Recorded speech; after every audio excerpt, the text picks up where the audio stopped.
Good morning, my bookish besties.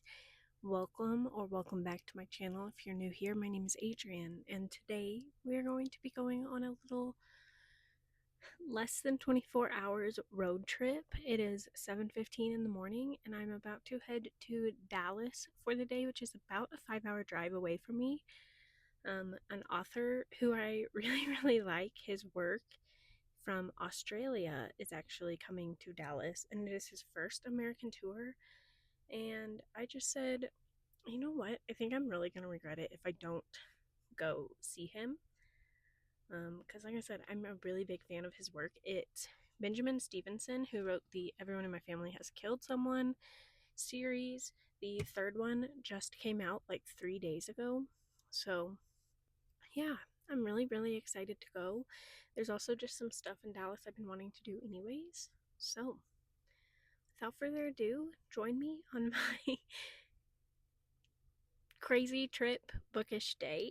I want to go looking for Jellycats, go to Trader Joe's. Obviously, we're going to the book signing. I want to try La La Land. We're just going to do all the things. I'm going to listen to an audiobook or two today as well. So keep listening and let's see where we go. I think I'm going to start with Our Infinite Fates. I have Our Infinite Fates and Heated Rivalry and a couple of other kind of crazy audiobooks that I could listen to. I'm thinking I will save Heated Rivalry for on the drive back when I'm a little sleepy because I think the spice will keep me awake. But yeah, let's get reading. Okay, we already made our first pit stop and it took Bucky's 5 hours in the car without a snack. Mike told me. So we stopped for a little sausage biscuit at Bucky's. I'm really excited. I love these things. 10 out of 10. Okay, so I am about 30% through Our Infinite Fates, so I thought I would go ahead and give a quick little update. So, if you've heard any of the criticism for this book, a lot of people say that they don't like how quickly we learn about and kind of dismiss some of the past lives. And I've been thinking about it as I listen. I think that is kind of the point. I don't think you are supposed to feel attached to their individual lives. I think you are supposed to feel attached to them as characters. Um, and just, I think the individual past lives are supposed to do, rumble strip, here we go. I'm driving through a little bit of construction right now, lol. But I think they are supposed to do kind of like, I don't think you're supposed to be attached to each individual iteration. You're supposed to understand the weight of what's happening and the fact that they have loved each other in every lifetime. It always ends poorly for them. They aren't always the same people, yet they always find each other, etc., etc. Like, I think the individual lives are more of a metaphor than you're supposed to feel attached to each individual person, if that makes sense. So, but that being said, oh no, ha ha. Okay, what I was saying is, that being said, the current life we are in, I do feel slightly attached to those characters.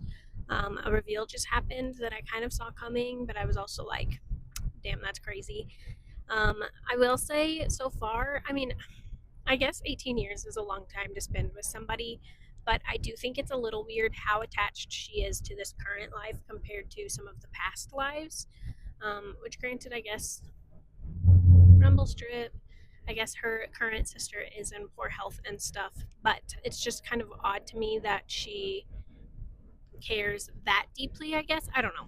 Maybe I'm just thinking about it weirdly, but anywho, I do like the book so far. It is an odd story, but I like it. And I will say I like there are quotes and stuff that keep happening that I like a lot. I really wish that I had my physical book with me so that sometimes when she says certain things, I could underline it. If anyone has read her other book, the Silver Cloak, let me know. Is her writing style always like this, or is this a, you know, because this book kind of leans into that poetic feel, is this like a poetic book because of that? Or is this just like how this author writes? I really need to know. I've been thinking about reading Silver Cloak anyways, but like if her writing style and that is like this, it might be moving up my TBR. But anywho, yeah, those are my initial thoughts. I like it. I'm not in love with it. I don't hate it. It's sitting probably at like a 3.5, 4-star range right now. Um, I'm really curious to see kind of where it goes. I have no guesses. I also think that the third character that's kind of central to their story is really intriguing. I have some guesses there, but nothing too educated. So, anywho, I have about 3.5 hours left of my drive this morning. So, I will catch up with you guys once I have more to update. Okay, so I have read another 30%, and I do have some thoughts. First thought, I kind of feel like this book is trying to do what The Invisible Life of Addie LaRue did, but I do think that The Invisible Life of Addie LaRue did it better. This book is like, going through all these iterations of their lives, and it's very poetic, and it reminds me a lot of The Invisible Life of Addie LaRue, but I feel like I was more attached to Addie.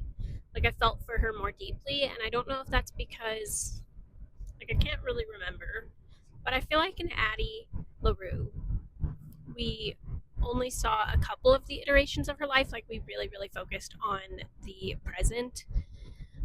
And we just had a couple of flashbacks and like the foundational flashback, like when the initial problem happened. And I feel like that it worked better to really, really care about Addie. And then we introduced the next character. I feel like Our Infinite Fates has tried to kind of do that. Like, I can't even think of what her name is because I'm listening to the audiobook and I feel like they have weird names. But I feel like the audiobook, or sorry, Our Infinite Fates is trying to do that by making you care for the girl and then you kind of get introduced to Auden or Arden, whatever his name is. But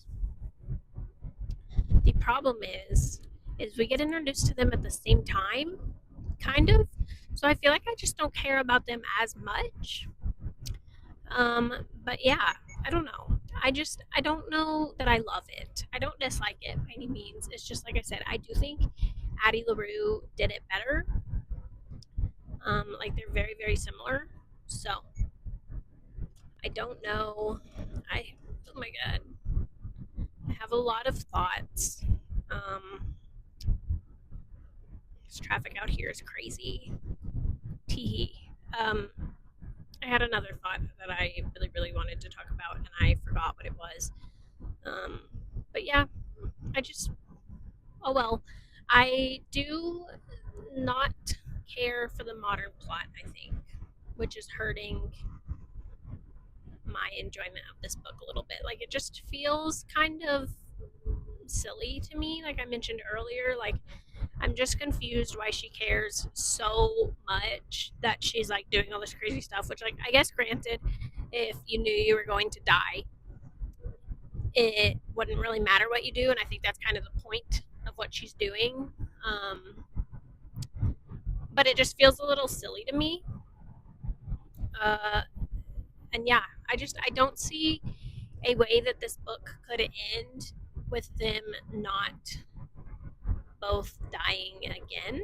And maybe I'm wrong about that, but like I have this theory that they're going to break their curse and then just like die, and that's it. Like they're done. But I guess we'll see. Um, but yeah, anywho, I have made an executive decision to stop for lunch. Okay, I hope you can hear me. Since I'm not actively driving, I figured I didn't need my mini mic. But anywho, I have a confession about In-N-Out. It's good, but I'm not sure I understand the like cult following.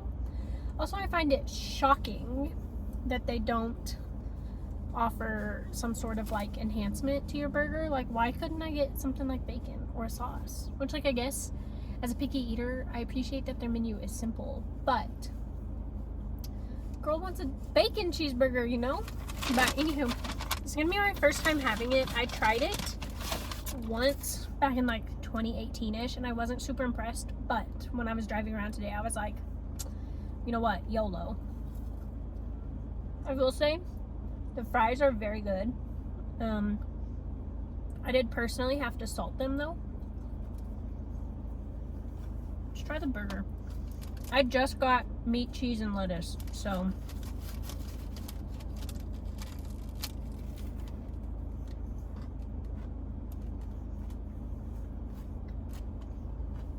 it's good. Like, it's not bad.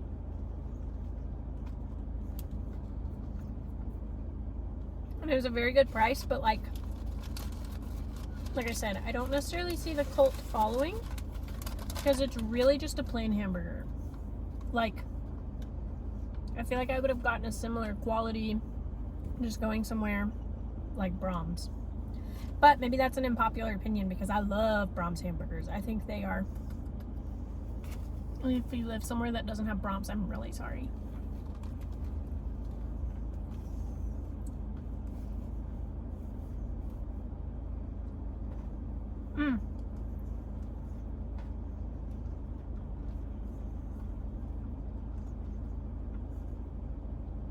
I will say though, the toasted bun, it adds a nice crunch, but it did just hurt the frick out of my mouth. Also, this meat, that's the thinnest patty I've ever seen in my life. Oh man. But anywho, I'm gonna continue on towards our Jellycat destination now. So I will update you when we're there. Okay, I'm at a store my friend told me about that supposedly has some Jellycats. So let's go look.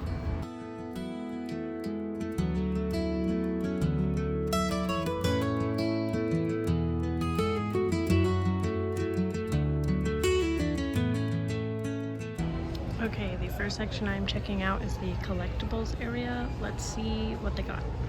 We Could Be Rats is kind of tempting, but it's $45 for a nameplate. Ooh, okay, this is intriguing because I read the first one. Oh, it's a Waterstones exclusive. Okay, this is tempting, but my other copy's not sprayed edge. Ooh, it's not a sprayed edge that I have at home though. And I think this is the third book, so I'd have to also acquire book 2. Yeah, I would need Cursed Crowns, but like, did that say $3? Oh, $8. I was like, bruh, this is tempting. Okay, so they had another Grady Hendrix signed over there, but it was made out to somebody. Let's see if this one is.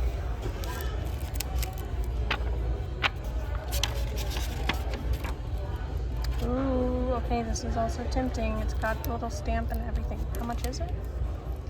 $45. Ooh, that's a lot. It's tempting though.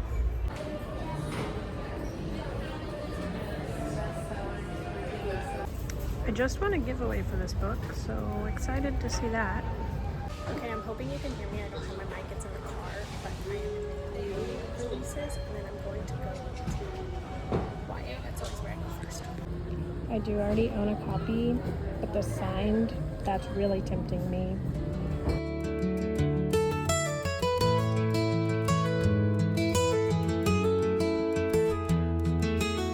I looked at my local half-price books for a hardcover copy of this for like months. Tough.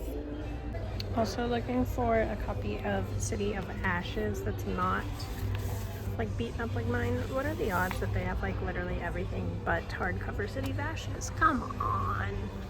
Pro tip for half-price books, always check the clearance. I always find such good things in here.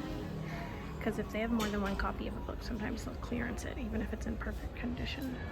Okay, so that was a little bit of a bust. We are leaving and heading back to the store where my signing is happening tonight. I kind of want to get a coffee. The selections were bad. My only complaint about that half-price books is they have a very small romance section and a very small fantasy section, and then like literally everything else is just in a big ass fiction section, and it's like, girl, I can't remember the names of books like that. I need them in their little subsections. But anywho, we didn't get anything. I was tempted by all the signed books I saw, but oh well. Anywho, Might go to Books A Million on our drive home because there's one kind of out of the way, but like not really, so stay tuned. Okay, I'm driving, so I can't really do my full setup because I don't have time, but the plot twist that just happened in Our Infinite Fates, are you kidding me? I literally gasped out loud just now. But anywho, back to driving. Okay, we're gonna try the damn thing. I got this one.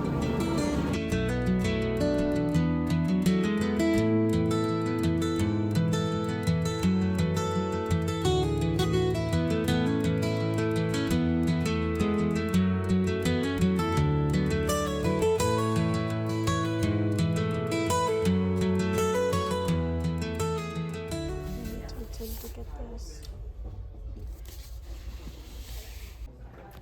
Okay.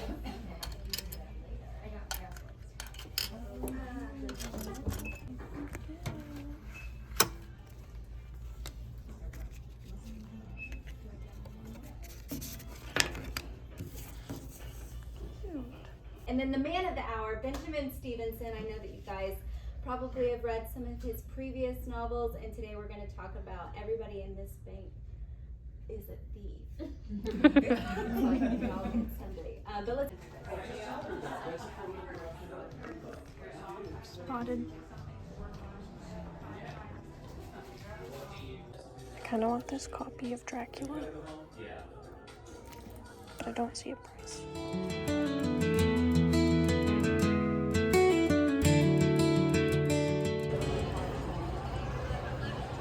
I immediately got that. It's coming over me.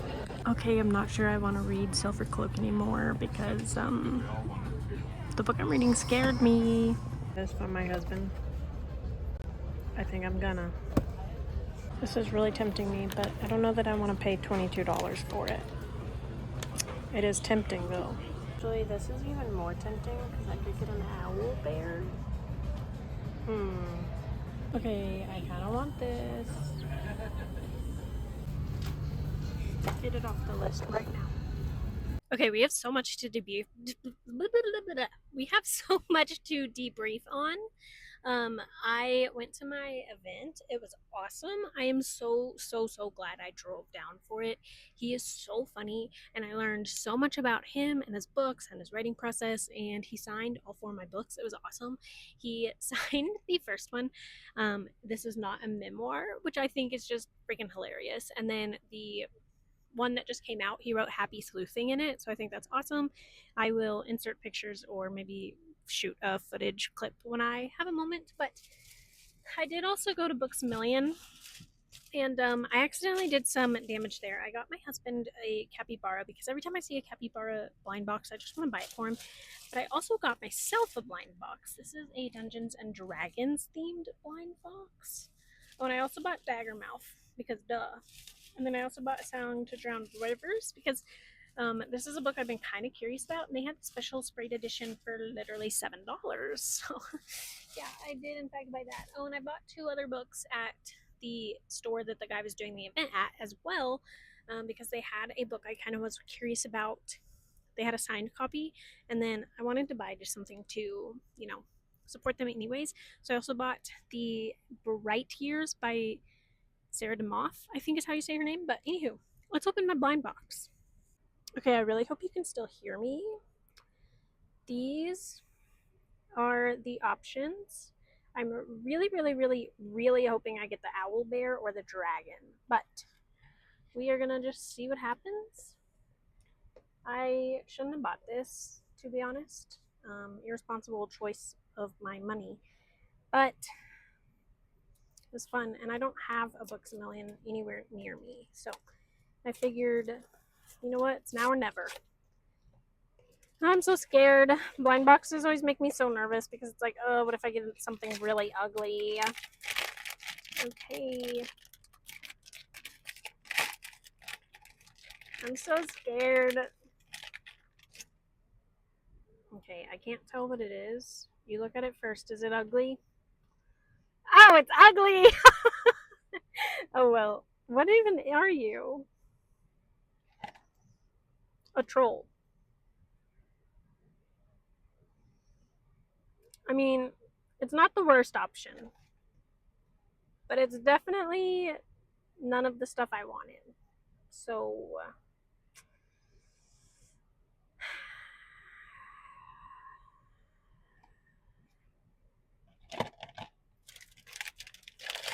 anyhow, I'll put him next to my owlbear little figurine at home.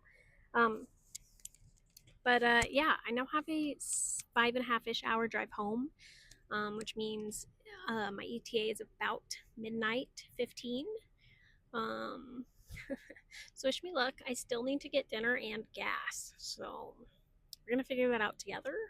I am almost finished with our Infinite Fates. It took a turn. The last time I updated you, I think I said, "Oh my gosh, there's a plot twist," and after said plot twist, the plot, like, we've just kind of lost the plot a little bit. Like, there was a spicy scene that just came so out of nowhere, and just some other stuff where I'm kind of like, what happened? What happened? This is like 3 books in one, and like, I don't mean that in a good way. So, but anywho, I need to get on the freaking road, or I'm gonna get home at like 3 a.m. So, without further ado, let's finish our Infinite Fates and get some driving in. And then I think after this, I'm gonna start Heated Rivalry. Wish me luck. We'll see how long it lasts. That book already scares me, and then also listening to it on audio, I'm like, I don't know that I can do that from what I know about the book. But anywho, I'll keep you updated. I started my day at Bucky's, so now we're gonna end our day at Bucky's. Okay, it's really dark, so you probably can't see me anyways, but I thought I would give you guys a really, really quick update. So quick, I obviously didn't even set up my recording setup, but anywho, I started the Heated Rivalry audiobook, like I said I was going to, but I cannot understand a freaking word that man is saying, even at the slowest speed available to mankind. So, decided not to do that. Started listening to The Winners. The Winners has me, you probably can't even see me right now, huh? I'm holding my phone so poorly. The Winners has me so freaking messed up, dude. I. I'm on chapter like 28, 27, 28, something like that, and something was just revealed that I'm just sitting there like, which has happened like 8 times now reading this book. I'm just shook to my freaking core. I can't stop thinking about it. It is so freaking good. But anywho, that was I keep just showing the sailing, huh? But anywho, that was my very quick update. I'm gonna get back to driving and listening now. See you later. Okay, it is finally the next day. I have slept and showered and just reset. So I thought it'd be fun to do a little haul slash showing of the items that I got signed with you guys. So if you somehow haven't caught on yet, yesterday I drove to Dallas to meet Benjamin Stevenson. He is the author of the Everyone series. So it's the Everyone in My Family Has Killed Someone, Everyone on This Train is a Suspect, Everyone This Christmas Has a Secret, and Everyone in This Bank is a Thief. He is on his American tour right now. He just released his 4th book in the Ernest Hemingway, I think that's his name, series. But anywho, I did get those signed, so let me show you. This is what the series looks like all together. The first book, this made me giggle. He wrote not a memoir down here because he said that, like, I guess when he first published it, everyone said everyone in my family has killed someone. Like, they took the "my" to mean like, oh, is this a fictional or a non-fictional book, which I think is just hilarious. But so we have that one, and then the second and third one he just signed normal, but he was talking about this third one, the Christmas Project, and he was saying that his publisher basically asked him if he wanted to write it, but I guess novellas and Christmas novels don't really exist like this over in Australia, so he was like, sure, but only if I can write an Australian Christmas, which I think is just really cool that he wanted to keep it true to himself in the series. And he said he was also super excited about the formatting. He did like an advent calendar style, so his intention, I guess, was that you could read one chapter every single day for, Christmas, and then on Christmas Eve you would finally solve the murder or whatever. So I think that is so fun. And then this is the most recent release. He wrote Happy Sleuthing because, the book just came out, so most people haven't read it yet. I got through 12 pages. My plan was to read it all before I went, but alas, I didn't do that. But if you didn't know anything about this series, this does technically work as a standalone. You could read each of them individually. The main character, Ernest, is in every single book. He's like the main detective, and there is one other character that's introduced in this first book that carries on into the others, but they all are like standalone stories. Like, that's really the only crossover is those two characters, and usually the second character, she's very minor, so you'd get like mildly spoiled about their relationship because I believe it's different in the first book than the other ones. But yeah, they each are contained like murder mysteries or whatever, so you could definitely read any of them. So like if you really like trains, you could read just this one and you will not be lost. They are contained. That's all I'm trying to say. But I'm really, really happy I went and met him. That was awesome. He has never been to America before, and his Q&A was hilarious. He's really funny, and I learned so much. I had such a good time. Also, while I was there, you know those like vending machines that have kind of gone viral on TikTok where you put in a coin and it shoots out a little picture? I got one, and I got to the Apple car, which I kind of was wanting the carrot car with like the bunny driving the carrot, or the cheese car with the mouses. But in hindsight, I think this one is perfect because like apples, worm, bookworm, it just kind of, it makes sense. So I'm excited about this cutie little souvenir I picked up. And then while I was there, the small bookstore that the event was held at, I was like, let me go ahead and support them and buy a book. So I did go ahead and pick up the Bright Years. This is by Sarah DeMoth. I've seen a couple of other YouTubers read it recently and really, really like it. I think both Lottie and Sarah Crowley have both read and raved about this recently, and she has a new book coming out this year. This was her debut, so I'm really excited to give this a read. Basically, this is about a marriage that is kind of like, they get married very fast from what I understand, and they have some secrets, and then they have some strains like to their marriage because of said secrets. And so the main character, Georgia, I think her name is Georgette, decides like she doesn't really want to be a part of this family anymore, and one of those secrets is the wife character has a son. So when he comes back, like kind of looking for his family, Georgette has to, you know, determine if she can like rekindle her relationship with her parents and kind of look past that. So I'm really excited. I've heard this is a really emotional read. There's something about buying a fiction book, like a, you know, true fiction like this from a small indie bookstore that like just gets me. Like I don't want to buy a romance. I don't want to buy a fantasy. Those are like my target buys. I want to buy a pure fiction. So I knew I really was interested in this one. I kind of like this cover. At first when people were talking about it, I was like, I don't know, but like now seeing it in person, I'm really digging it. And so I did go ahead and pick this up. Obviously, I am excited to read this. It is relatively short. Yeah, I think it's like only 250-ish pages, so really excited to give this one a shot. Also, they gave me these fun bookmarks. Their like logo is a exclamation point and a question mark kind of intertwined, so they have like this cutie like vegetable garden bookmark version, which I think is just so fun.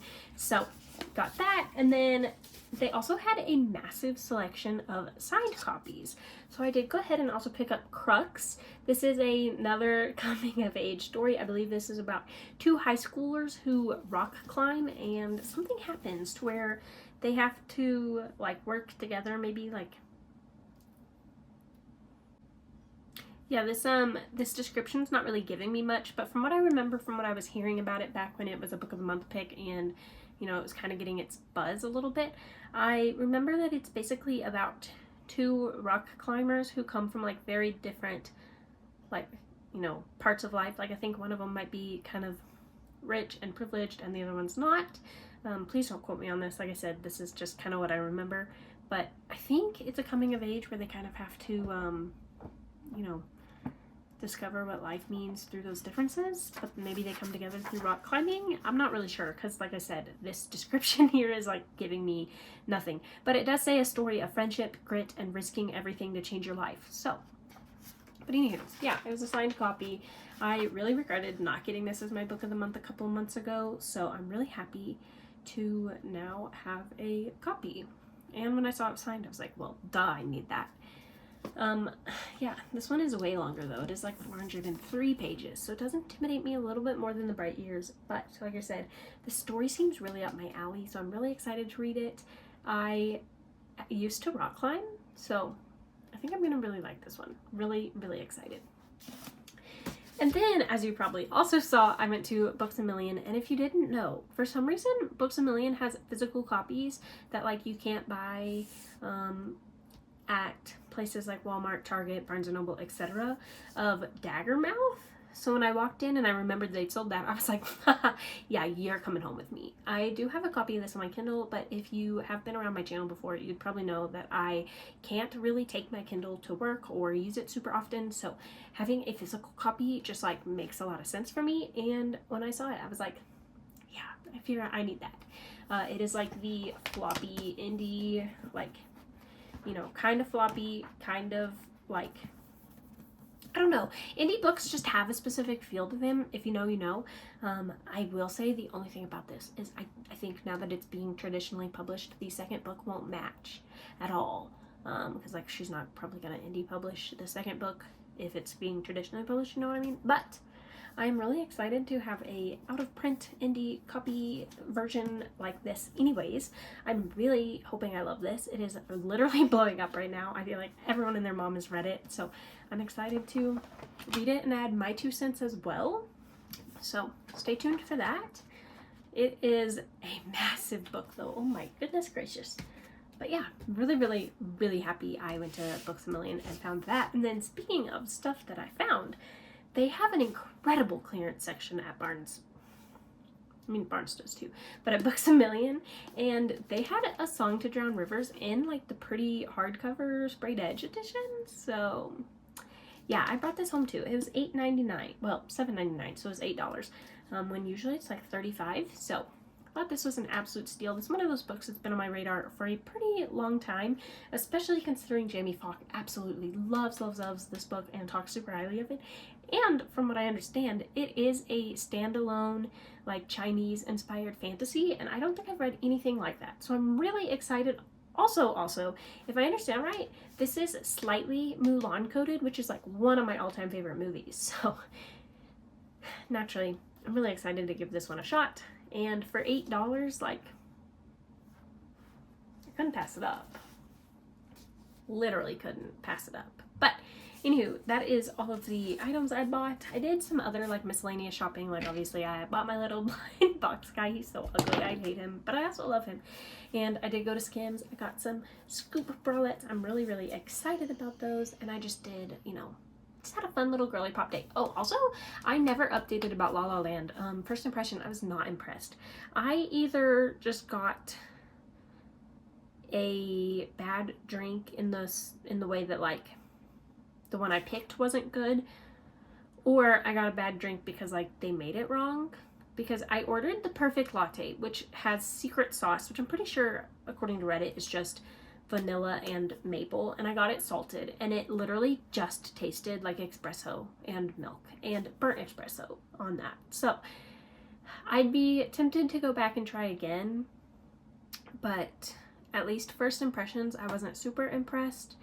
It like I don't know if they just like forgot to put my syrup in it, if I chose one that wasn't super sweet and I should have gotten a sweet one. Like I don't know what happened, but let me know down in the comments below if you've ever tried La La Land and if you liked it, and if you did like it, what you got. Because like I said, maybe I just ordered the wrong thing. I almost got the Lavender Dream or something like that, but a lavender vanilla latte is one that I get pretty often, so I was like, oh, I want to try something that's like exclusive to La La Land, but you know, maybe I made the mistake there and should have just gone with something I kind of knew would be good. But anywho, all that to say, I am super, super happy I went to Dallas.